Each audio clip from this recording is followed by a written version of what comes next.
ইনশাল্লাহ দিন আসবে, ওই ইনডেমনিটি বাতিল করে দিয়ে সব কটার বিচার বাংলার মাটিতে হবে এবং সে বিচার হবেই হবে। এটুকু আমি অন্তত বলতে পারি, বাংলার মানুষের কাছে আমি এই কথা দিতে পারি। বাংলাদেশের থেকে এই আবর্জনা সব সাফ করা হবে। ডক্টর ইউনূস গ্রামীণ ব্যাংকে প্রেষণে এমডির কাজ করত। এরপর 1990 সালে তাকে নিয়মিত চাকরি দেওয়া হয় মাত্র 6,000 টাকা বেতনে। প্রায় আমার সঙ্গে দেখা করতে আসতো, কথা হতো।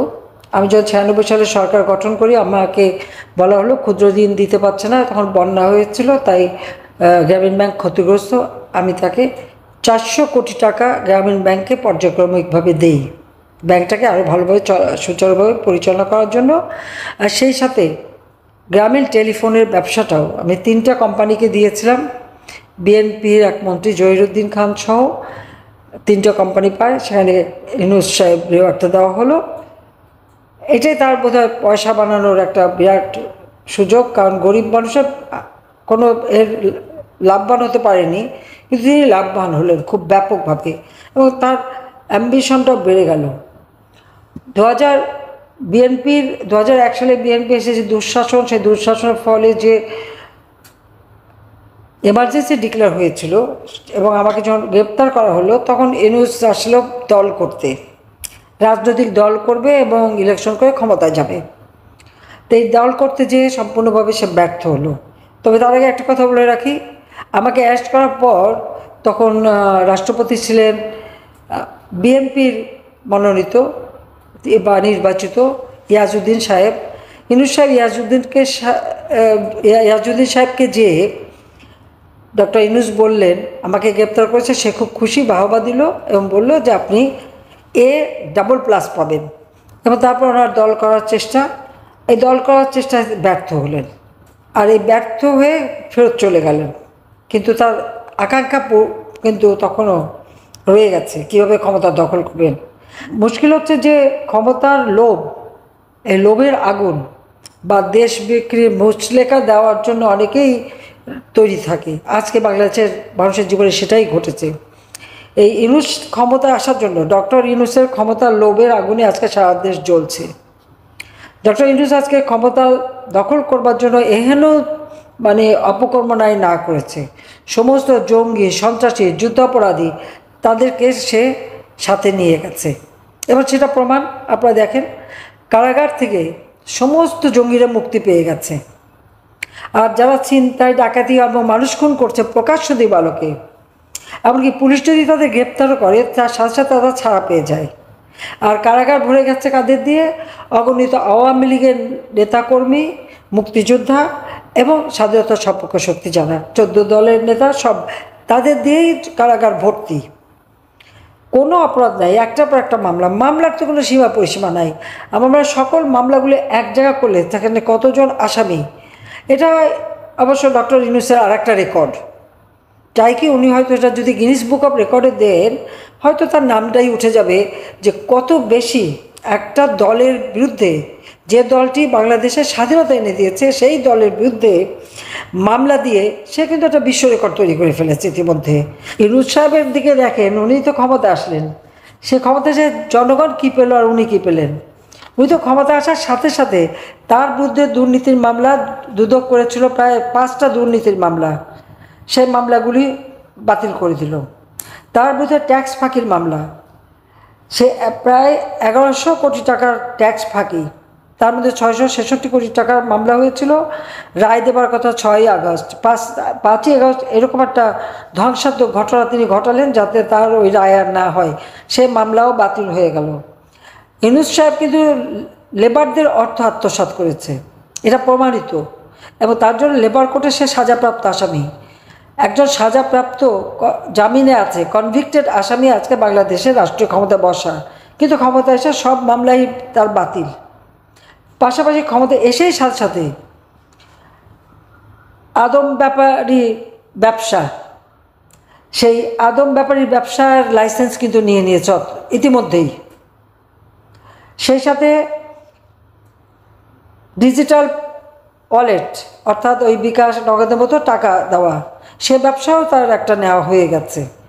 বিশ্ববিদ্যালয় প্রতিষ্ঠা করবে, তারপরে স্টারলিংকের বাণিজ্য করবে, সেই সাথে সাথে আবার গ্রামীণ ব্যাংক যেটা সরকারি টাকায় করা, 25% হলো পাবলিক প্রপার্টি, সেটাকেও তার আত্মসাৎ করা হয়ে গেছে। মাত্র 5% থেকে বাকিটা সব ব্যক্তি খাতে নিয়ে নিয়েছে। এবং শুধু তাই না, গ্রামীণ ব্যাংকের 5 বছরের সব আয়কর মওকুফ, আর নিজে তো সে ট্যাক্স ফাঁকি দিয়ে আছে। ইউনূসের পূর্বাচলে 4800 কাঠা জমি নৈসর্গ নামে রিসোর্ট তৈরি করা, একটা রুম কোনোটা 3000 কোনোটা 4000 টাকায় ভাড়া দেয়, এবং সেখানে মাঝে মাঝে সে নিজেই যায় চিত্ত বিনোদনের জন্য। পূর্বাচলে এই যে তার 800টি একর জমি, অর্থাৎ 4800 একর জমি সে নিল। কবে নিল, কীভাবে নিল, সেটা একটু খোঁজ করে সবাই বাইর করেন। উত্তরায় 5 একরের উপরে জমি, চট্টগ্রামে সরকারের কাছে 83 কাঠা জমি নিয়েছে, গুলশানে ফ্ল্যাট কিনল রোড নাম্বার 84-তে 9 কোটি টাকা দিয়ে। এই এত টাকা সে কোথায় পেল? শ্রমিকের টাকা আত্মসাৎ, জনগণের টাকা আত্মসাৎ, এই সমস্ত আত্মসাৎ করে করেই কিন্তু তার এই অর্থনীতি। তার ভাই ব্রাদারসব যেটা দিয়ে ক্ষুদ্র ঋণ দেবে ভূমিহীন মানুষের জন্য, সেই গ্রামীণ ব্যাংকের মোটা অঙ্কের ঋণ দিল সে তার বাপের কোম্পানিকে। এই বাপের কোম্পানিকে যে শেয়ার দিল, সেই প্যাকেজেস কোম্পানি, এখানে কিন্তু ইউনূসের পুরো গোষ্ঠী জড়িত। তার ভাই আব্দুল সালাম, ইব্রাহিম, মোহাম্মদ আয়ুব, মইনুল আনাম, ভাগ্নে ভাগ্নিরা, তাদেরও সম্পত্তি আছে, এমনকি মৃত বোন তাদেরও ভাগ আছে। সব মিলে এই কোম্পানিকে মোটা অঙ্কের, এবং ইউনূস নিজেও এই কোম্পানির একজন মালিক, তার বাবাও মালিক। কাজে সেইখানে যে মোটা অঙ্কের ঋণ দিল, 12% সুদে ঋণ দিয়েছিল, কিন্তু যখন ঋণ মানে মওকুফ করে দেবে, আবার সেটাকে আবার সুদ কমালো, তারপরে ঋণ ও সুদ সবই মাপ হয়ে গেল। একে তো ক্ষুদ্র ঋণ ভূমিহীনদের জন্য দেওয়ার কথা, সেখান থেকে টাকা নিয়ে বাপের কোম্পানিকে দেওয়া, মানে নিজের কোম্পানিকে দেওয়া, পুত্রদাতা পিতা গ্রহিতা, সেই করে নিল। আর সে টাকাগুলিও কিন্তু তারপরে মাপই করলো। ইউনূসকে কোনো দিন ডক্টর ইউনূস গ্রামের কোনো ক্ষুদ্র ঋণ গ্রহীতার ঋণ মাপ করেছে, সুদ মাপ করেছে? কোনোদিন করে নাই। কিন্তু তার বাপেরটা করে দিয়েছে, নিজেরটা করেছে, যত নিজের। সেভাবেই সে মানে একে একে কত জিনিস যে দখল করলো, তার কত হিসাব দেব। শুধু তাই না, তার যে ব্যাংকের টাকা রয়েছে বিভিন্ন ব্যাংকে, তার নিজের যে অর্থ, সেই অর্থের হিসাবও তো আমাদের কাছে আছে। 48টা কোম্পানি, প্রত্যেকটা কোম্পানির কাছে সরকার ট্যাক্স পায়, সে কিন্তু কোনো ট্যাক্স এই পর্যন্ত দেয়নি। সমস্ত ট্যাক্সগুলি না দিয়ে ফাঁকি দিয়ে যাচ্ছে একের পর এক। আর নিজের তো Standard Bank, South East Bank, Rupali bank, 118 কোটি টাকা তার সেখানে। এটা 2023 সালের হিসাব। এই টাকা সে কোথায় পেয়েছে, কিভাবে পেয়েছে? তাছাড়া 2001 থেকে 11 হিসাবে 66 কোটি টাকা তার। এটা তো বিএফআইইউর তথ্য মতেই কিন্তু এইটা বেরিয়ে এসছে। অন্য একটা অ্যাকাউন্টে 77 কোটি 37 লক্ষ 69 হাজার টাকা। 2006 থেকে 8 সেই সময় তার অ্যাকাউন্টে 47 কোটি 89 লক্ষ 652 টাকায় কোথা থেকে এসছে? এছাড়াও তার ট্রাভেল ইন্টারন্যাশনাল লিমিটেড, এখানে 11 কোটি 14 লাখ টাকা। তার অ্যাকাউন্ট নাম্বার কিন্তু আছে আমার কাছে, ব্রাঞ্চের নামও আছে। ওখানে আরেকটা ব্রাঞ্চেও তার 35 কোটি সেখানে প্রায় 2,52,00,000 টাকা, 352 কোটি টাকার মতন তার এই সমস্ত অ্যাকাউন্টগুলিতে জমা রয়ে গেছে। বিভিন্নভাবে বিভিন্ন ইস্যে এই টাকাগুলি তার রাখা, অ্যাকাউন্ট নাম্বার, মোট টাকার হিসাব সব কিছু কিন্তু আছে। 22-23 বছরে তার নিজের 3,53,43,000 টাকা ট্যাক্স ফাঁকি দিয়েছে। এখন প্রশ্ন হচ্ছে যে 666 কোটি টাকা ট্যাক্সের যেটা মামলা হলো, তাহলে একটা মানুষের কত টাকা সম্পত্তি থাকলে পরে এত টাকা ট্যাক্স হয়? আপনারা সবাই একটু ভেবে দেখেন। তাহলে দুর্নীতিবাজটা কে? বাংলাদেশটা আমার বাবা স্বাধীন করেছেন, তার জীবনটা দিয়ে গেছেন। এই বাংলাদেশের মানুষের ভাগ্য পরিবর্তন করা, তাদের জীবনমান উন্নত করা, সেটাই আমার একমাত্র লক্ষ্য ছিল, নিজের ভাগ্য করা না। আমি তো রাষ্ট্রপতির মেয়ে ছিলাম, প্রধানমন্ত্রী মেয়ে ছিলাম, শপথ বানালে অনেক বানাতে পারতাম। আমি নিজে পাঁচবার প্রধানমন্ত্রী, কই নিজের জন্য কিছু বানানোর কথা চিন্তাই তো করতে পারিনি। তারপরে আজকে একবার পদ্মা সেতুর টাকা বন্ধ করলো কি একটা এমডি পদের জন্য, একটা এমডির পদ, 6,000 টাকা বেতনের চাকরি যেখানে পেয়েছে, তারপরে হাজার হাজার কোটি টাকা বানিয়েছে। এখন না বুঝতে পারি কেন সে লালায়িত ছিল ওই এমডি পদে। আর সেইখানে পদ্মা সেতু বন্ধ করে দিল টাকা হিলারি ক্লিন্টনকে বলে। চ্যালেঞ্জ দিয়েছিলাম, নিজের টাকা পদ্মা সেতু করে দেখিয়ে দিলাম। 7ই মার্চের ভাষণে জাতিপিতা যে কথা বলেছেন, কেউ দাবায় রাখতে পারবে না, কেউ দাবায় রাখতে পারেনি। ওখানেই বোধ হয় তার সবথেকে মানে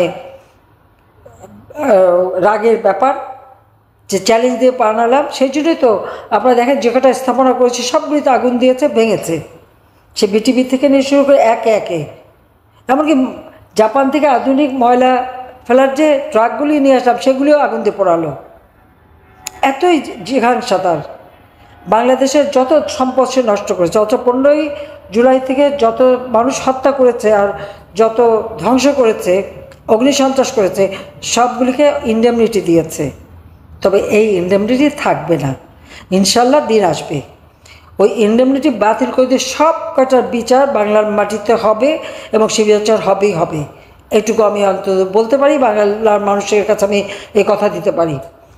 আল্লাহ যখন বাঁচিয়ে রেখেছেন, কোনো একটা কাজ ভালো করার জন্যই তো বাঁচিয়ে রেখেছেন। বাংলাদেশের থেকে এই আবর্জনা সব সাফ করা হবে, বাংলাদেশের মানুষের জীবন মান আবার উন্নত করা হবে, মানুষের জীবনে আবার শান্তি ফিরিয়ে আনা হবে।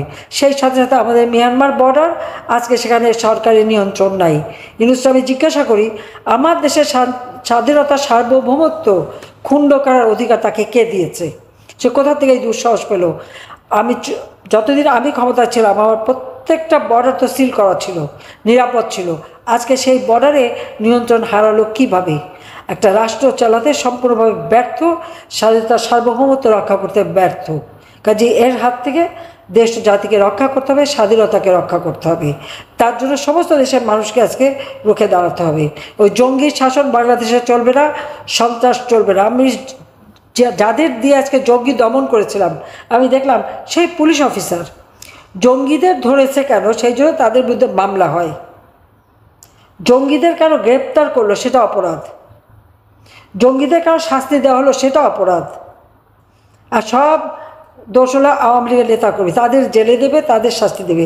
আর জঙ্গিদের শাসন কায়েম করে আজকে দেশটাকে, আমাদের স্বাধীনতা সার্বভৌমত্বকে আজকে প্রশ্নবিদ্ধ করে তুলেছে।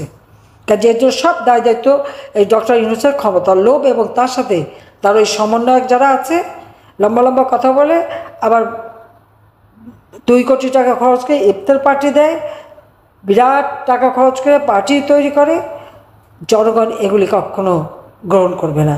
কাজে দেশবাসীকে আজকে রুখে দাঁড়াতে হবে, ঐক্যবদ্ধ হতে হবে, স্বাধীনতা সার্বভৌমত্ব রক্ষা করার জন্য, মানুষের জীবনে শান্তি নিরাপত্তা দেওয়ার জন্য। তার জন্য সবাই ঐক্যবদ্ধ হন, আমি সেই আহ্বানই জানাচ্ছি। সবাইকে ধন্যবাদ। জয় বাংলা, জয় বঙ্গবন্ধু, বাংলাদেশ চিরজীবী হোক।